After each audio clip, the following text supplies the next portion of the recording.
سورہ النساء کی آیت نمبر 104 اور 105 یہ دو آپ حضرات کے سامنے پڑھی اور ترجمہ کیا ہے۔ اس میں اللہ تبارک و تعالی نے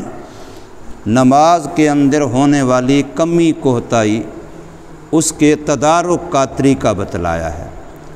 جب بھی بندہ اللہ کا کوئی حکم پورا کرتا ہے تو اس حکم ربانی کی توفیق مل جانا یہ اللہ کی بہت بڑی نعمت ہے۔ پھر توفیق کے بعد اس کو ادا کر لینا اللہ کی دوسری بڑی نعمت اور احسان ہے۔ لیکن یاد رکھیے ہم چونکہ کمزور ہیں، جتنا بھی ہم اہتمام کے ساتھ، جتنا بھی توجہ الی اللہ کے ساتھ، جتنا بھی خشوع خضوع کے ساتھ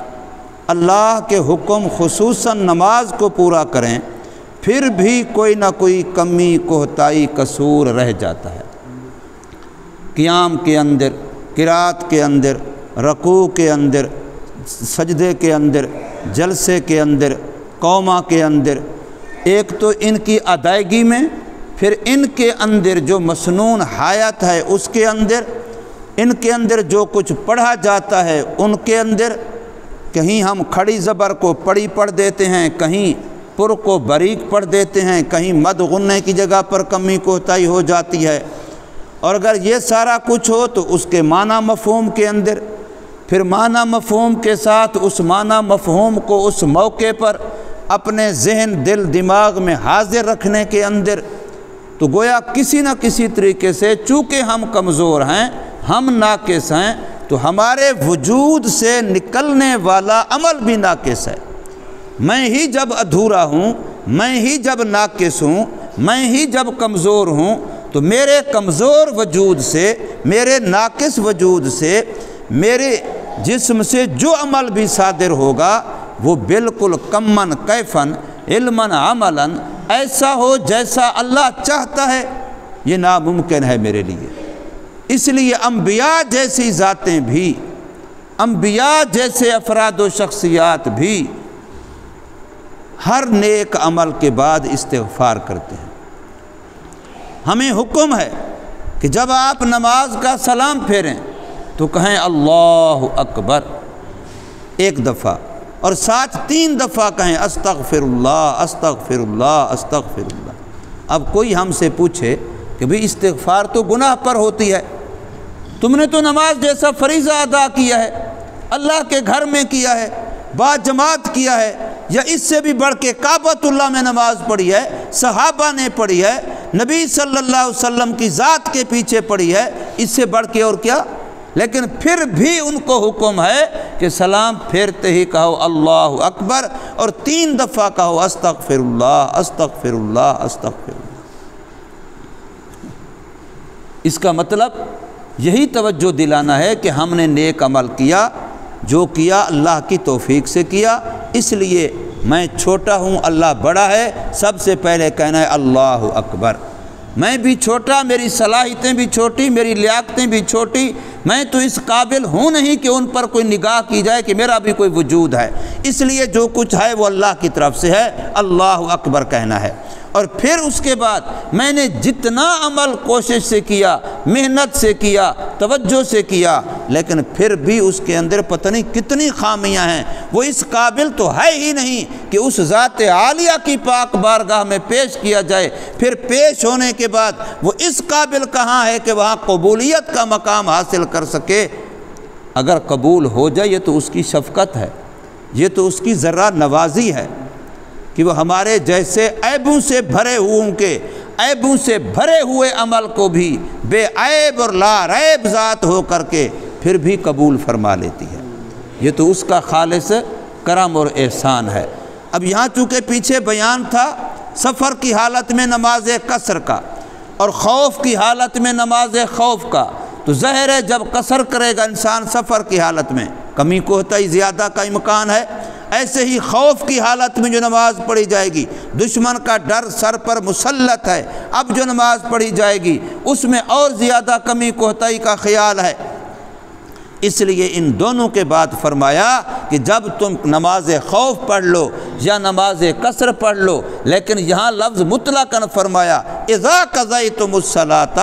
جب تم کوئی بھی نماز پوری کر چکو، نماز سے فارغ ہو چکو، نماز پڑھ چکو، تو اب تمہیں حکم ہے کہ ہر حال میں اللہ کی یاد کرو۔ فاذکروا اللہ قیاما وقعودا وعلی جنوبکم، ہر حال میں۔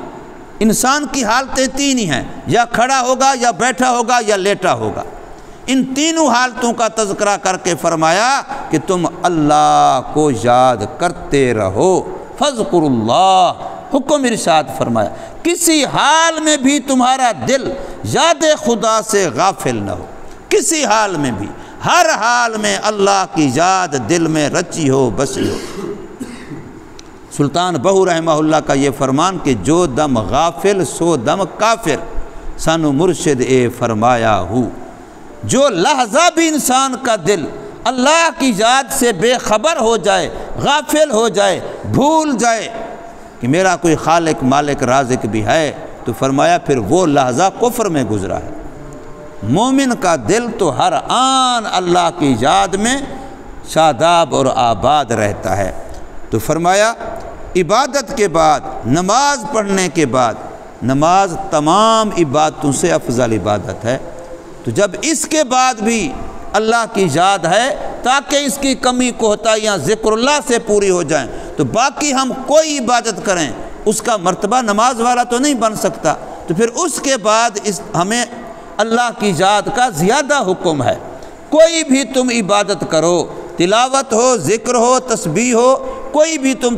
عبادت کرو، ہر عبادت کے بعد اپنے دل کو دیکھو کہ تمہارے دل کی کنیکشن، اس کا تعلق اللہ سے جڑا ہوا ہے کہ نہیں ہے۔ وقوف قلبی، اپنے دل کی نگہبانی کرتے رہو، اپنے دل کی نگرانی کرتے رہو، اپنے دل کی چوکیداری کرتے رہو، بار بار دل کی طرف توجہ کر کے چیک کرتے رہو، ٹٹولتے رہو کہ آیا دل اللہ کی یاد میں لگا ہوا ہے کہ نہیں لگا ہوا۔ مشہور بات ہے کہ کسی بندے کی اولاد نہیں تھی، بڑے عرصے کے بعد اللہ نے بیٹا دیا، تو آ کر کے مبارکباد دی، اللہ کے گھر میں تھا، آ کر کے مبارکباد دی، مبارک کو اللہ نے تجھے بیٹا دیا ہے، تو کہتا ہے الحمدللہ۔ کچھ دیر کے بعد یا کچھ دنوں کے بعد پھر اللہ کے گھر میں ہے، آ کر کے اطلاع دیتے ہیں کہ بیٹا اللہ نے واپس لے لیا، تو پھر بھی وہ سن کے کہتا ہے الحمدللہ۔ تو سننے والے حیران ہو گئے کہ بیٹے کی پیدائش پر الحمدللہ تو سمجھ آتی تھی، بیٹے کی وفات کی اطلاع پر الحمدللہ کا کیا مطلب؟ یہ تو کوئی سمجھ آنے والی بات نہیں ہے۔ اس پر بھی اللہ کا شکر، اس پر بھی الحمدللہ۔ تو جب اس سے پوچھا گیا کہ آخر اس کی وجہ، تو کہتے ہیں میں نے اس وقت جو الحمدللہ کہا تھا اس بنا پر کہ خوشی کی بات سن کے آیا میرا دل اللہ کی یاد سے غافل تو نہیں ہو گیا، میں نے دل کی طرف دیکھا تو میرا دل اس وقت بھی اللہ کی یاد میں تھا، تو میں نے الحمدللہ اس پر کہا تھا۔ اور اب غم کی بات سنی ہے تو میں نے اپنے دل کو دیکھا، کہیں غم کی اتنی بڑی خبر سن کے میرا دل خدا کی یاد سے غافل تو نہیں ہوا، میں نے دیکھا میرا دل اب بھی اللہ کی یاد میں مصروف تھا، تو میں نے کہا الحمدللہ۔ اس لیے الحمدللہ خوشی میں بھی ہو تو اس پر ہے کہ اللہ کا تعلق نہیں ٹوٹا، اور غمی آ جائے، دکھ آ جائے، پریشانی آ جائے تو الحمدللہ اس پر ہے کہ اللہ کا تعلق دل کا اس سے نہیں ٹوٹا، تو اس پر الحمدللہ۔ اس لیے فرمایا جاتا ہے الحمدللہ علی کل حال، ہر حال میں اللہ کا شکر ہے۔ تو فرمایا کہ اللہ تعالیٰ کو یاد کرو، فَإِذَا اطْمَأْنَنْتُمْ، پھر جس وقت تم سے وہ سفر کی حالت ختم ہو جائے، وہ خوف کی حالت ختم ہو جائے، اب امن و اطمینان کی حالت ہو جائے، فَأَقِيمُوا الصَّلَاةَ، اب نماز کو پوری کیفیت کے ساتھ، پوری مقدار کے ساتھ، پوری حالت کے ساتھ، کمن کیفن، معیارن مقدارن،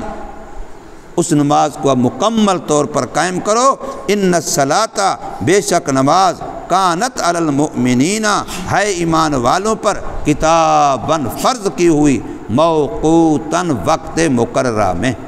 نماز فرض بھی ہے اس لیے ادا کرنا ضروری ہے بھی وقت مقرر پر، اس لیے اس وقت کے اندر ادا کرنا ضروری ہے۔ ایک وقت نماز کا وہ ہوتا ہے، یہاں بہت سارے لوگوں کو مغالطہ لگتا ہے، ایک وقت وہ ہوتا ہے جو ہم مصلحتاً اپنے انتظامی طور پر مقرر کرتے ہیں کہ فجر کی نماز فلاں وقت ہوگی، عشاء کی فلاں وقت ہوگی، ظہر کی فلاں وقت ہوگی، عصر کی فلاں وقت، ہر مسجد میں ٹائم مقرر ہوتا ہے۔ تو یہ جو قرآن کہہ رہا ہے کہ نماز وقت مقررہ پر پڑھنی ہے، اس سے یہ وقت مقررہ مراد نہیں ہے۔ بہت سارے لوگ اس کو یہ سمجھتے ہیں وہ جی وقت ہو گیا، قرآن نے نماز کا وقت کا کہا ہے، ابھی امام مصلی پہ نہیں تو پہلے وہ نمازی کھڑے ہو جاتے ہیں اور امام کا انتظار کر رہے ہوتے ہیں، وہ امام کو اپنا ملازم سمجھا ہوتا ہے کہ وہ 2 منٹ 1 منٹ لیٹ کیوں ہو گیا ہے۔ تو یہ بالکل غلط مزاج ہے۔ یہاں جو اوقات موقوتہ مراد ہیں، مقررہ وقت ہیں، وہ ہیں جو میرے اللہ نے مقرر کیے ہیں۔ نبی پاک صلی اللہ علیہ وسلم معراج سے واپس تشریف لائے، رات کو معراج پہ واپس تشریف لے آئے، تو آپ صلی اللہ علیہ وسلم فرماتے ہیں کہ جبریل علیہ الصلوۃ والسلام تشریف لے آئے۔ اب ظہر کی نماز سے لے کے عشاء کی نماز، صبح کی نماز تک پوری 5 نمازیں مجھے جبریل علیہ الصلوۃ والسلام نے اول وقت میں میرے ساتھ پڑھ کے دکھائیں۔ یہ ظہر کی نماز، پھر عصر کی، مغرب کی، عشاء کی، فجر کی، بس جو ہی وقت شروع ہوا نماز کھڑی کر دی، جو ہی وقت شروع ہوا نماز کھڑی کر دی۔ پھر اگلا دن آیا، یہ 5 نمازیں پھر میرے ساتھ پڑھی، اور ہر نماز کو وقت کے آخر میں پڑھا، ہر نماز کو ظہر، عصر، مغرب، عشاء، فجر، ہر نماز کو وقت کے آخر میں پڑھا۔ اب دوسرے دن آخری نماز پڑھنے کے بعد فرمایا یہ جو میں نے اول آخر میں نماز پڑھ کے دکھائی، ظہر کی، عصر کی، مغرب کی، عشاء، فجر کی، اب ان 2 وقتوں کے درمیان اس نماز کا وقت اللہ نے مقرر کر دیا ہے۔ اول بھی بتلا دیا، آخر بھی بتلا دیا ہر نماز کا، پھر فرمایا یہ وقت مقرر ہے اور یہ اللہ تعالیٰ کی طرف سے ہے۔ اور جس جگہ پر آ کر کے مطاف کے اندر حرم کعبہ، کعبۃ اللہ کے ساتھ جہاں آ کر کے جبریل علیہ الصلوۃ والسلام نے یہ 2 دن نبی پاک صلی اللہ علیہ وسلم کی رہنمائی فرمائی نماز کے لیے، اس جگہ کو امامت جبرائیل کی جگہ کہتے ہیں۔ آج بھی وہاں مطاف میں اس جگہ کے پتھر کا رنگ اور ہے،